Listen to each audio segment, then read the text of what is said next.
I have to say thanks to Blizzard, because today we have a double feature.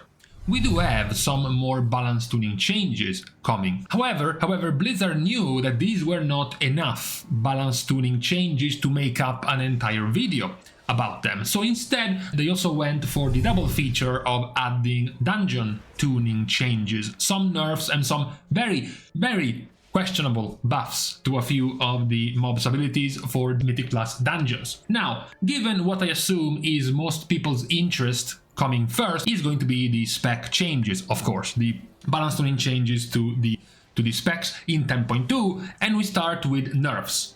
We talked about recently that some specs have gone quite confusingly without too many nerfs, basically, because they were doing very well on the PTR. One of these specs was Demon Hunter, in particular Havoc Demon Hunter. So what we have today is a nerf to the Immolation Aura damage of Demon Hunter. Now, it's important to point out that this nerf goes for Vengeance as well. However, Vengeance has just received a 10% damage buff to many parts of their toolkit, so this is not nearly as relevant for them. It's more relevant to Havoc Demon Hunter. Plus also what we already knew about, which was the +2 seconds on Sigil of Flame duration. Now, this is still a relevant nerf. It's roughly a 1.5 to 2% nerf to Havoc Demon Hunter, depending on the build you're playing with, whether it is the central Talent 3 Cycle of Hatred build or the A Fire Inside left side build. It's still, less than a 2% nerf for Havoc, and considering the current power that they have, even though we are seeing a nerf, it is still far too little to move them below their supposed S tier position for 10.2, both in Mythic Plus and in the raid, at the very least for now. What we also have is a change to Discipline. This one is more understandable and agreeable. Discipline initially receives a 9% damage done nerf. This is something we have talked about. Out of all of the healers, Discipline is the one with the most damage by quite a large margin. This is due to the interaction of their tier set, the Smite having a 100% chance to double cast during Shadow Covenant, and their talents, in particular the talents right here, Void Summoner, casting Smite alongside Mind Blast and Penance, reducing the cooldown of Mindbender. Thanks to your tier set, you are double hitting Smite inside of Shadow Covenant, so it's a 4-second cooldown reduction to your Mindbender, which ends up giving you an almost permanent Mindbender in Mythic Plus. Mindbender has access to Inescapable Torment, which is AoE damage in Mythic Plus, and it's a lot of damage for a healer. So the 9% nerf to Discipline makes sense. However, you now suddenly remember that Discipline Priest heals with damage. Discipline Priest needs to do damage to then use Atonement to then heal. However, Discipline Priest might be very strong right now in damage, but it's not particularly strong in terms of healing. They are good, they are nice, but they're not, OP or broken. So nerfing them by 9% in damage would also nerf them in their healing. So Blizzard comes to a compromise. You are nerfed by 9% in damage, but your Atonement healing is also increased by 9%. So it essentially makes up for the nerf in damage, because now, while you do less damage, so you will be healing less with Atonement, your Atonement has been buffed by an equal amount. Also, they have a slight buff increase to both Purge the Wicked and Shadow Wall Pain, because at this point these dots were becoming so weak and ticking for so little damage that it was even a question on whether or not you wanted to spend a global cooldown to even keep these debuffs on the target. So now, even though the buff itself is very small, it's at least something. Talking about another spec that we did want to see collectively nerfed, we have Outlaw. Outlaw, even more so than Havoc Demon Hunter, has had the best results so far on the PTR, whether you're looking at the Raid or Mythic Plus, ever since we got into the PTR with the rework of the Rogue specs. Outlaw immediately stood out for being the best performer, and shockingly, going through 1, 2, 3, 4, 5, 6, and with this one 7 rounds of tuning in the PTR, Outlaw basically received no major nerfs. This one is also not a major nerf, but it at the very least indicates that Blizzard is somewhat aware of the current power of Outlaw. Outlaw has all ability damage reduced by 6%.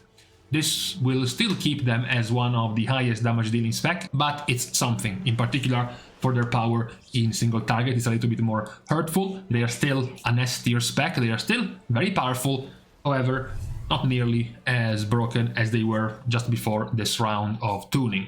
The last of the changes as far as class and spec tuning goes is for Arms Warrior. Mortal Strike damage has been increased by 10% and overpower damage has been increased by 10%. Now, it's even hard to go and gauge this level of a change for Arms Warrior because they have been such scarcely played in the PTR. Because presumably not many players were that into trying Arms Warrior over Fury or over any other DPS spec, really. We do know by the numbers that this is a roughly 3-ish% damage increase. This goes after Arms already received a 6% damage increase or above to their entire kit of a while ago, so at the very least it continues to increase the damage output of Arms for 10.2, still nothing major to their rotation and nothing major to make up for the loss of their Ignore Pain as a way to dump rage for their talents, for their value. This is still a problem for Arms Warrior even after this buff. These were the changes in this round of balance tuning, so we're not talking about many of them. We had 1, 2, 3, 4 basically specs being changed. However, they were somewhat significant changes enough to be mentioned. For today, what we also have today though isn't just the spec and class tuning, it's also the dungeon tuning being affected by this PTR update. Normally not many players are into dungeon changes, especially dungeons they aren't even playing. These are still on the PTR, most players won't have any idea of what many of these changes mean. So I'm here to tell you about a couple of them and to why this is quite confusing and quite worrying that some of these changes will make it to life. Some are rather harmless, things like the Huntmaster Grass Blazing Toss or the Drain Essence of the Thistle Acolyte in Waker's Manor, things like the Triad boss in Waker's Manor having 11% more tick damage to their AoE. It's dangerous, but it wasn't that overtuned before. It wasn't overtuned at all in the PTR, so it's not that bad. Even things like the Soulbound Goliath boss in Waker's Manor was quite undertuned as a boss. These numbers might seem initially massive, but as far as the balance tuning of that boss in the PTR, it was mostly fine. Even some positive changes, something we have mentioned being quite dangerous in Throne of the Tides, for example, was the Sentinel's Crushing Depths, the absorb shield it put on a player and how much you had to heal to try to make it go away. Now it's not nearly as terrible, even some minor, very minor nerfs to the other couple of bosses in Throne of the Tides. What is more worrying, I would say, is a few of the changes, for example, in Darkheart Thicket and in Blackrook Hold. This one, for example, is very, very weird. Frenzied Nyclow's Grievous Rip is quite worrying because the damage of this ability itself was already very, very high. It works just like the Bloody Bite from Brackenide Hollow. You know, the bleed, you have to heal above 90% HP to make it go away. But if you look at the difference in the tooltips, these are the base numbers from Mythic 0, which will then be increased in Mythic Plus. Look at the difference, the drastic difference in numbers. The dot of this Grievous Rip in Darkheart Thicket is almost over 3 times as much as the dot from the one in Brackenide Hollow. On top of that, the one in Brackenide Hollow expires after 15 seconds. This one is infinite as long as you don't heal it above 90% HP. What you can even add on top of that is that the trash mobs, while Bloody Bite happens in Brackenide Hollow, are quite harmless. They're not nearly as dangerous, whereas this mob, the Frenzied Nyclow in Darkheart Thicket, is going to be together with other mobs in different trash packs that can do and will do a whole bunch of damage to the rest of your party, making it even harder for you to try to heal the player with this dot to 90% plus HP. So buffing this by 25% was quite weird.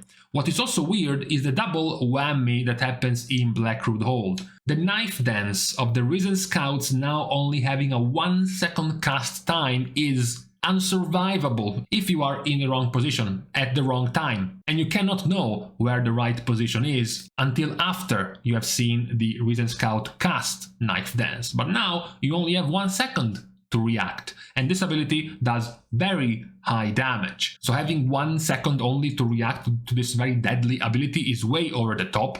What's also over the top is Ghostly Retainer's Soul Blade. The initial damage is even okay. The 60% increase initial damage is not that big of a deal. What becomes a much bigger deal is the dot damage increase by almost 80%. This was already hitting quite a lot in the Black Cold Trash in the first passage, basically before the first boss with this mob active. It was very dangerous. What was even more dangerous is that you could have multiples of them in the same fight, and they cast this debuff, this dot, even though it's magical, even though it can be dispelled, they cast it at a faster rate at which the healer can actually dispel the dot. So eventually you will be overrun by these dots hitting for very high damage on multiple players. And now this is even being buffed by a significant amount. That is what is a bit confusing in terms of the choices of the abilities in Mythic Plus for right now, the next season. The confusing changes don't stop. You see a whole bunch of changes in Dawn of the Infinites. Most of these are nerfs, even though not too many problematic abilities. This one perhaps is the best of the nerfs, the giving you faster time to react to displace chrono sequence, which is basically a massive group heal for the enemies that you have to interrupt, going from 1.5 second time to react to 2.5 seconds. That is the more positive one of the changes. What is not nearly as positive is the change to Epoch Bolt of the Twilight Magus, which has its damage increased by 133%. And the only thing you get out of it is that now you have half a second more time to interrupt this ability.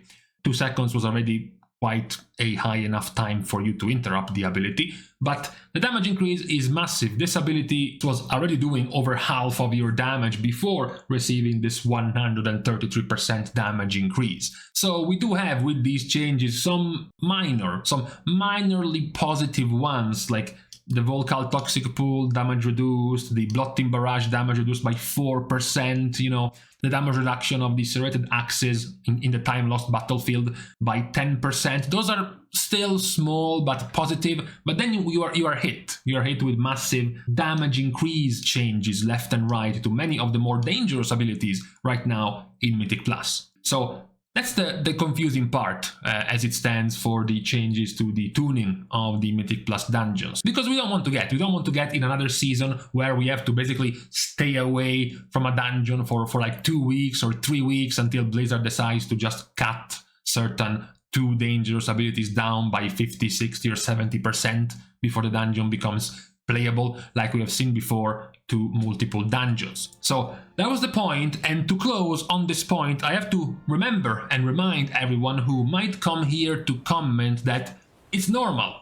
It's normal that all of this feels overtuned in Mythic Plus, because in Mythic Plus you are scaled down to 440 item level. You are trying to do plus 20s or plus 25s in item level that's good for this season, but not for season 3. You would have to be 475, 480 item level to be doing those keys. That's why everything hurts so much.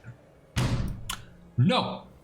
Season 3 Mythic Plus in the PTR is scaled with Season 2's numbers. Season 2's health and damage on the mobs in the PTR are the same as the ones from Season 2. So a plus 20 in Season 3 PTR of a Mythic Plus key like Dawn of the Infinites or like Dark Art Ticket or Black Hold has the same number as a plus 20 right now. So going in the PTR with 440 item level is just the same as going into Mythic Plus right now in a high key at 440 item level. You are not massively undertuned in the PTR and getting blasted by abilities that will not be nearly as bad once you get to 480 item level with Season 3's gear. That's not the case right now on the PTR. These are real numbers hitting real high-level, high-geared characters in the PTR. They're not doing that much damage just because you are under-geared. That's a disclaimer to be put forward when talking about this, because I have seen this point mentioned multiple times, and it's just not true. There is no Season 3 scaling in the PTR right now. It is still using the scaling from Season 2, from right now. Okay? So With this, we are done with our double feature update on the PTR for both class tuning as well as dungeon tuning. I am more positive on the changes from the classes and specs for today than the ones we have seen for the dungeons, at least on this time around, hoping more positive ones will come for the dungeons as well before the release of the season. But for today, I'm going to leave you to the rest of your Saturday. We're thanking, of course, as usual, all of the dear Patreon supporters for the contribution and the help to the growth of the channel, which can still be given completely for free. You can like and comment down below, as well as subscribe to the channel itself. Now, with these superfluous things out of the way, thank you guys again for watching. See you guys tomorrow, and in the meantime, it's not just one light, we have one more to take out. And there you go. Now we are back in the dark like usual.